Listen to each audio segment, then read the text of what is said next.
भाई आज हम बात करने वाले हैं महिंद्रा बोलेरो नियो N10R। बोला जाए तो ये मिड वेरिएंट है अपना N10R और N11 से नीचे।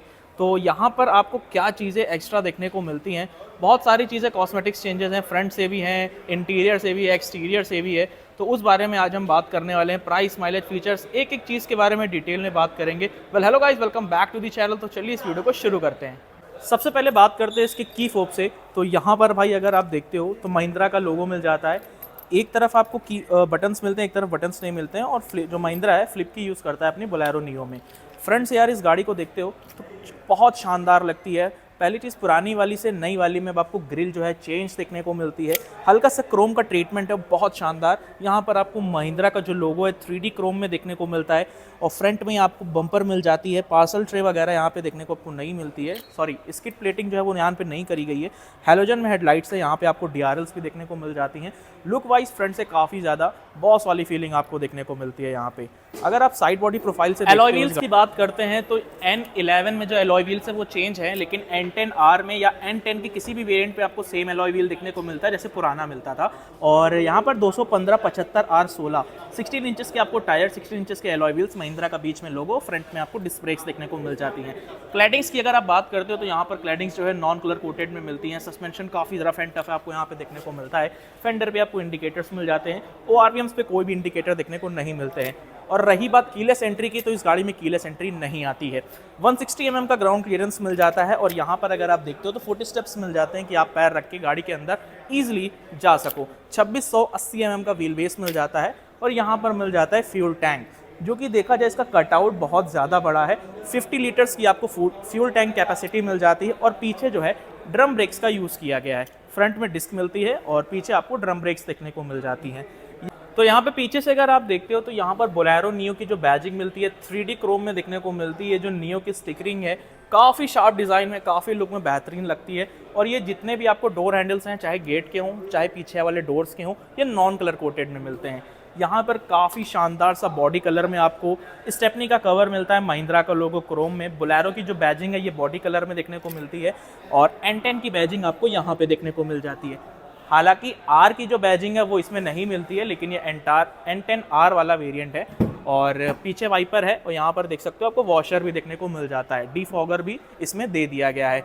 ऊपर की तरफ आपको हाई स्टॉप माउंट लैंप मिल जाती है। बाकी यहाँ पर आपको 384 लीटर का बूट स्पेस मिल जाता है। एक बार मैं अंदर चढ़ जाता हूँ, उससे पहले यहाँ पर दिखा दूँ तो कि यहाँ पर भी आपको फुट स्टेप्स मिल जाते हैं। और यहाँ पर हैंडल भी दिया गया जिससे कि आप ईजिली गाड़ी के अंदर बैठ सकते हो। जगह काफ़ी ठीक है, लेकिन अगर मेरे जैसा, मतलब मेरे हेल्दी हूँ थोड़ा, तो मेरे जैसे अगर आप 2 बंदे बैठते हो तो थोड़ा सा अनकंफर्टेबल फील हो सकता है, लेकिन ठीक है। और बच्चे अगर बैठते हैं तो पीछे ज़्यादा बेटर रहता है, लेकिन अगर आप इसको फोल्ड कर देते हो तो आपको प्रॉपर 384 लीटर की बूट स्पेस जो है वो मिल जाती है। बाकी यहाँ पर अगर आप देखो तो इस जगह पे आपको लाइट्स मिल जाती हैं जो कि हैलोजन में है। कंपनी इसको भी यार LED में दे सकती थी, लेकिन कोई बात नहीं। और एक चीज़ और, यहाँ पे इसका जो क्वार्टर पैनल है ये भी आपका ओपन हो जाता है, ये देख सकते हो। तो आपको पीछे से भी हवा चाहिए तो यहाँ से आप हवा ले सकते हो, इसको आप ईजिली ऐसे क्लोज कर सकते हो। तो आप चलते हैं भाई अंदर गाड़ी के सेकंड रो में और आपसे बताते हैं कि आपको सेकंड रो में क्या स्पेस मिलती है।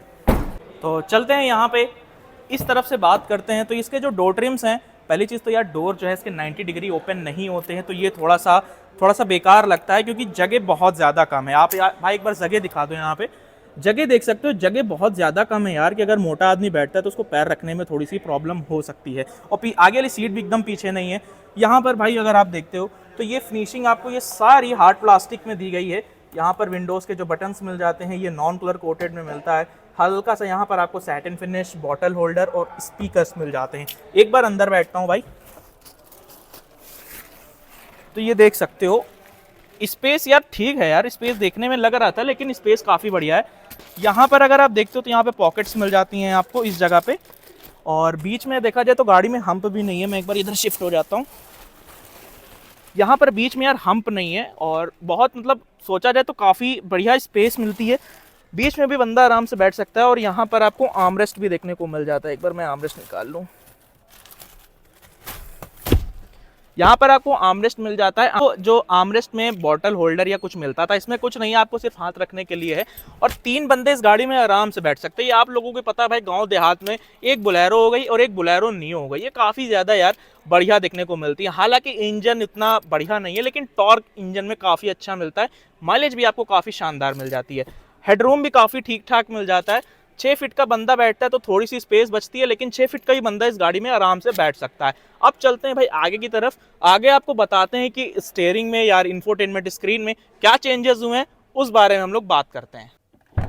तो चलते हैं आगे की तरफ। बाकी डोर्स में जो क्वार्टर पैनल है ये काफ़ी ठीक है, लेकिन डोर जो है इसके ज़्यादा ओपन नहीं होते हैं। यहाँ पर मैंने आपको बताया था कि कोई भी गाड़ी में कीलेस एंट्री नहीं है। गाड़ी की बैटरी अगर डाउन हो जाती है भाई, तो भाई फ्लिप का यूज़ करके आप यहाँ पे गाड़ी की चाबी लगा के ओपन कर सकते हो। यहाँ पर यार एक चीज़ की कमी खलती है कि जो आपको विंडोज़ के बटन हैं वो यहाँ पे नहीं दिए जाते हैं।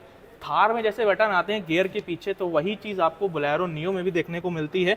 यहाँ पे कोई भी बटन नहीं है, बॉटल होल्डर है, कहीं भी यहाँ पर आपको सॉफ्ट लेदर का यूज़ नहीं किया गया है। सारी चीज़ें हार्ड प्लास्टिक है, काफ़ी रॉ रखी गई है। और इस जगह पे अगर आप देखते हो तो सीट एडजस्टमेंट जो है ये भी सारा मैनुअल में आपको देखने को मिलता है। और ये फैब्रिक में सीट्स हैं, लेदर का यूज़ बिल्कुल भी नहीं है। ये सारी सीट्स आपको फैब्रिक में देखने को मिलती है। और यहाँ पर होल के आसपास आप देख सकते हो एक छोटी सी लाइट मिल जाती है। इसमें आपको पुश स्टार्ट स्टॉप बटन भी नहीं मिलता है, N11 में भी नहीं आता है। और इस तरफ अगर आप कॉर्नर पे देखते हो तो ये आपको मिरर्स को एडजस्ट करने के लिए मिलता है। हेडलाइट लेवलिंग के ऑप्शंस मिल जाते हैं। बाकी इको और डिफॉगर मिल जाता है। और यहाँ पर आपको इलेक्ट्रॉनिकली स्टेबिलिटी कंट्रोल मिल जाता है। अब चलते हैं भाई गाड़ी के इंटीरियर में, आपको स्टीयरिंग इंफोटेनमेंट स्क्रीन के बारे में बात करते हैं। आ चुके हैं गाड़ी के अंदर और एक बार हम लोग इसके इग्निशन को ऑन कर लेते हैं। यहाँ पर भाई अगर आप देखते हो तो थार वाला आपको कंसोल देखने को मिलता है, लेकिन जो लाइटिंग है वो थोड़ी सी अलग है थार से। यहाँ पर आपको TPMS मिल जाता है, ओडोमीटर मिल जाता है। और जो कंट्रोलिंग है वो इसकी में भी मीटर से ही होती है। Distance to empty, average fuel economy, और इस वाले बटन से भाई डिजिटल स्पीड आ जाती है। Tyre pressure monitoring system, warning history, गाड़ी में कोई भी वार्निंग वगैरह है तो वहाँ से आप देख सकते हो। इसमें सेटिंग्स में जाना चाहते हो तो सेटिंग्स में भी जा सकते हो। और इस गाड़ी में आपको क्रूज कंट्रोल भी देखने को मिलता है और माइलेज काफ़ी ज़्यादा बढ़िया देखने को मिल जाती है। यहाँ पे trip A, trip B, distance to empty, और इधर से देखते हो तो आपको टैकोमीटर मिलता है। बीच में आपको 4.2 इंचेस की जो है MID मिल जाती है और इधर आपको स्पीडोमीटर मिल जाता है। स्टीयरिंग की बात करते हैं तो स्टीयरिंग भाई बहुत रफ एंड टफ है। यहाँ पर आपको महिंद्रा का जो है 3D में लोगो मिल जाता है। इधर आपको क्रूज कंट्रोल और इस तरफ आपको स्क्रीन के कंट्रोल्स मिल जाते हैं। 8.97 इंच की स्क्रीन मिल जाती है और ये मतलब टच रिस्पॉन्स इसका ठीक है, उतना ज़्यादा बढ़िया नहीं है। थोड़ा सा ये आफ्टर मार्केट वाला फील दे रहा है, लेकिन ठीक है। 4 speaker, 2 Twitter, Android, Apple auto, CarPlay support देखने को मिलता है। इस गाड़ी में कोई भी ऑटोमेटिक क्लाइमेट कंट्रोल नहीं है, सारी चीज़ें आपको मैनुअल देखने को मिलती है। और फैन वैन भी काफ़ी ज़्यादा ठीक है। यहाँ पर आपको AC में 2 मोड मिल जाते हैं, इको और AC और AC इको 2 मोड्स मिल जाते हैं। और नीचे की तरफ आप देखते हो तो टाइप C का पोर्ट मिलता है 15 वाट का, एक USB टाइप का पोर्ट मिल जाता है। और इधर आपको मिल जाता है एक एसेसरी आउटलेट, जिसमें कि आप अपना टायर इन्फ्लेटर या सिगरेट लाइटर वगैरह यहाँ पे यूज़ कर सकते हो। यहाँ पर आपको 5 स्पीड गियर बॉक्स मिल जाता है और एक रिवर्स गियर मिलता है। यहाँ पर थोड़ी सी स्पेस है, आप चाबी वगैरह यहाँ रख सकते हो, लेकिन कोई भी इशू नहीं है यार। चाबी तो इसमें यहीं पे ही सेट हो जाती है, क्योंकि कुछ स्टार्ट स्टॉप बटन आपको देखने को नहीं मिलता है। इस जगह पे देखते हो तो आपको विंडोज़ के कंट्रोल्स मिल जाते हैं। सबसे बेकार चीज़ यहीं पे है कि विंडोज़ के कंट्रोल जो है भाई यहाँ पे दिए गए हैं।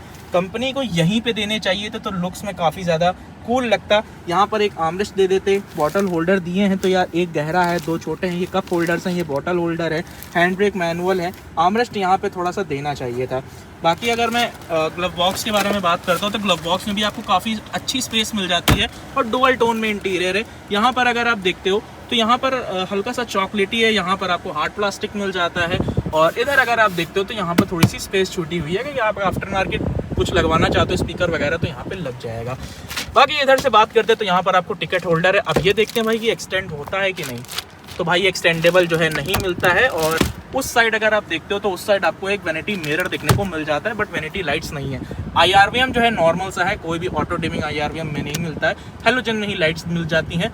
और इस गाड़ी का भाई अगर सिटिंग कंफर्ट के बारे में बात करें तो सिटिंग कंफर्ट ठीक है, मतलब ठीक है यार। फैब्रिक सीट्स मिलती हैं, आप लेदर में कन्वर्ट कराना चाहते हो तो करा सकते हो, उसकी कोई प्रॉब्लम नहीं है।